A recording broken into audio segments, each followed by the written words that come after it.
अस्सलाम वालेकुम, welcome to स्नोजेड life. कैसे हैं आप लोग? मैं बिल्कुल ठीक हूँ। उम्मीद करती हूँ कि आप भी बिल्कुल ठीक होंगे। और आज है जी संडे, और संडे हम मनाएंगे आपके साथ। मैंने सारा दिन क्या क्या किया आपके साथ शेयर करूँगी।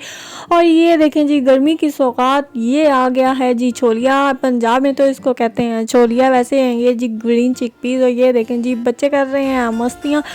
और ये एक पुराने ज़मानों में ऐसे होता था कि जब ये आ जाता था तो औरतें अपने अपने घरों से छोलियाँ इकट्ठा करके ला के बैठ जाती थी और निकालती होती थी। तो हमने बच्चे इकट्ठे किए हुए थे कि आओ जी हमको निकाल के दो। और यहाँ पे जी मेरे बैठे हैं दादाजी, ये मेरे बाबा के चाचू जान हैं। और ये गर्मी आने वाली है तो अपनी जो टूटी फूटी चारपाइयाँ हैं जो मरम्मत होने वाली हैं उनको ठीक करने के लिए ये बांध को दुरुस्त कर रहे हैं। और ये देखो जी, बच्चे हाय हेलो करते हुए, और इनको इतना शौक, मैं इनको कह रही हूँ खेलते ही जा रही हो कि मुझे निकलवाना किसने है ना। तो ये कोई कह रहा है मेरी वीडियो बनाओ, कोई कह रहा है मेरी वीडियो बनाओ। तो ये देखें जी, इनकी मस्तियाँ, ये दिन होते हैं खेलने कूदने के। और बचपन ही आता है जो इंसान को बाद में याद आता रहता है। और बचपन बहुत ही प्यारा होता है। फिर हम गाने गाते हैं, हाय मेरे बचपन के दिन कितने प्यारे थे दिन हैं। और ये देखें जी, ये भी बड़ा मुश्किल काम है, चारपाई उन्ना। और हम छोलियाँ निकलवा के बच्चों से उसके बाद हम घर ले आए थे। और ये भी एक सौगात बन रही है। ये बन रही है जी तंदूर की छोलिया वाली रोटी। इसके लिए मैंने इसमें डाला था छोलिया और जितने भी देसी मसाले होते हैं, अदरक, लहसुन, प्याज, मिर्च, धनिया और नमक और गरम मसाला, खुश्क धनिया और हल्दी, ये सारा कुछ डाल के मैं इसको पीस रही थी। नमक मुझको लग रहा था कम, और नमक मैंने इसमें फिर थोड़ा सा और ऐड किया। और फिर हमने मशीन की तेज़ अपनी, और इसको जल्दी से हमने पीसा। और ये जो तंदूर से रोटी लगवाते हैं ना, उसके लिए इसका बारीक होना बहुत ज़रूरी है। कितना स्मूथ पेस्ट होगा ना, उतना ज़्यादा अच्छा लगेगा। और खैर आजकल लोग चॉपरों पे बना लेते हैं, लेकिन वो चॉपरों पे ना इसमें लचक को एक पेस्ट उसकी वाली जो सूरत होती है ना, वो नहीं बनती। ऐसे गरगरा सा होता है और जुड़ता ही नहीं है इस तरह का। मुझे चॉपर वाला पसंद नहीं है, तो मैं इसको इसमें कूली डंडे के साथ इसको अच्छा सा बारीक सा मैंने पेस्ट किया था। और उसके बाद मेरी मम्मा लेके चली गई थी तंदूर पे। और ये खासा मुश्किल काम होता है। खैर जिन्होंने ये किया उनको खबर पता होगा कि इसको पीसना कितना मुश्किल होता है। हाँ जी, वाकई बहुत मुश्किल होता है, कंधे दर्द करने लग जाते हैं। तो खैर इसको पीसने के बाद मेरी मम्मा कह रही थी कि मुझको ये अभी पीसा हुआ नहीं लग रहा। उसके बाद थोड़ी देर मेरी मम्मा ने भी इसको पीसा था। और पीसने के बाद जी हमने इसको शिफ्ट किया प्याली। मेरी मम्मा मेरी लेके चली गई थी। और यह मैं गुडल भी दिखा रही थी। गुडल मेरे सामने बैठा था, जैसे जैसे मैं गोश्त बांट रही हूँ ना, तो ये ऐसे मेरे सामने बैठा, मेरे पे पैरा दे रहा था। तो हमने कहा खैर तू बैठा रहे, तो हम अपना करते हैं काम। और यहाँ पे जी ये हो गया था बारीक। तो मैंने आपको पहले बताया था कि मेरी मम्मा कह रही थी अभी नहीं हुआ बारीक, मैं इसको एक फेरा लगाती हूँ। तो ये मेरी मम्मा इसको कूट रही हैं।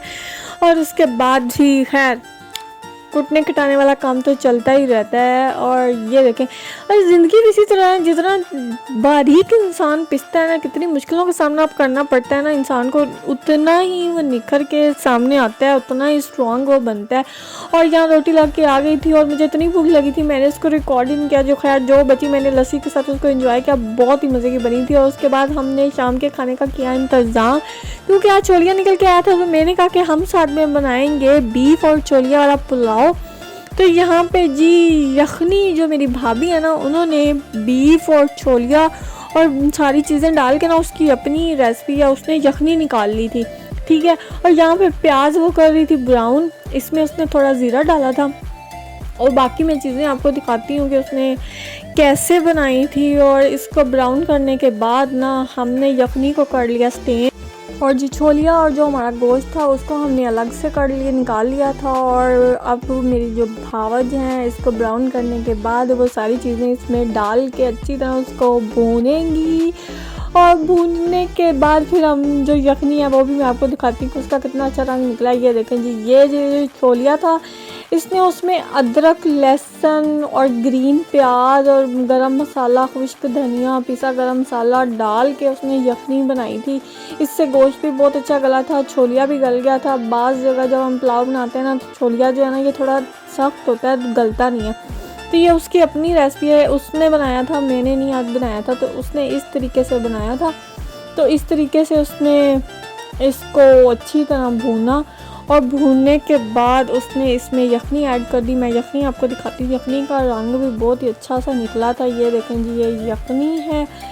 और इसमें सारे मसाले, नमक, मिर्च सारा कुछ इसमें ऐड था। और ये इसमें हमने यखनी डाल दी और ये इसकी जी लुक निकली है।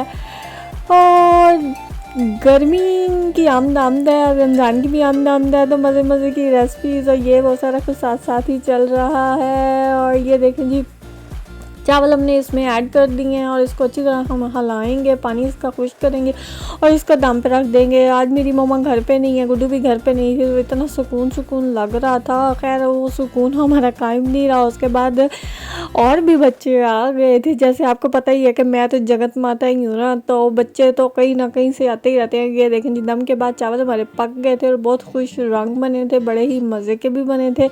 और मैंने कहा कि हम इसके साथ सैलड और रायता और प्याज वगैरह की कटिंग करते हैं। उसके बाद हमने वो किया, वो करने लग गए। और चावल वैसे मुझे हल्के हल्के ना थोड़े टाइट लग रहे थे, तो मैंने इसको कहा था दम दे के दोबारा से थोड़ी देर रख दो। और ये देखें जी, ये प्याज नहीं सॉरी ये है जी हमारा सैलड। ये मैं प्याज़ों में सिरका लगा के उसके बाद मैंने कहा इसको ना मल के अच्छी तरह धो लेते हैं। उससे ना सिरका लगाने से प्याज़ों का जो टेस्ट ना बहुत ही मज़े का आता है।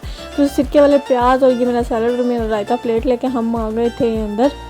और हमने इसी तरीके से अपना वीकेंड गुजारा। और उम्मीद करती हूँ कि वीडियो आपको अच्छी लगी होगी। प्लीज़ वीडियो को शेयर किया करें, सब्सक्राइब कीजिएगा मेरे चैनल को और लाइक लाजमी क्या करेंगे। ओके जी, thank you so much, thanks for watching, अल्लाह हाफिज़।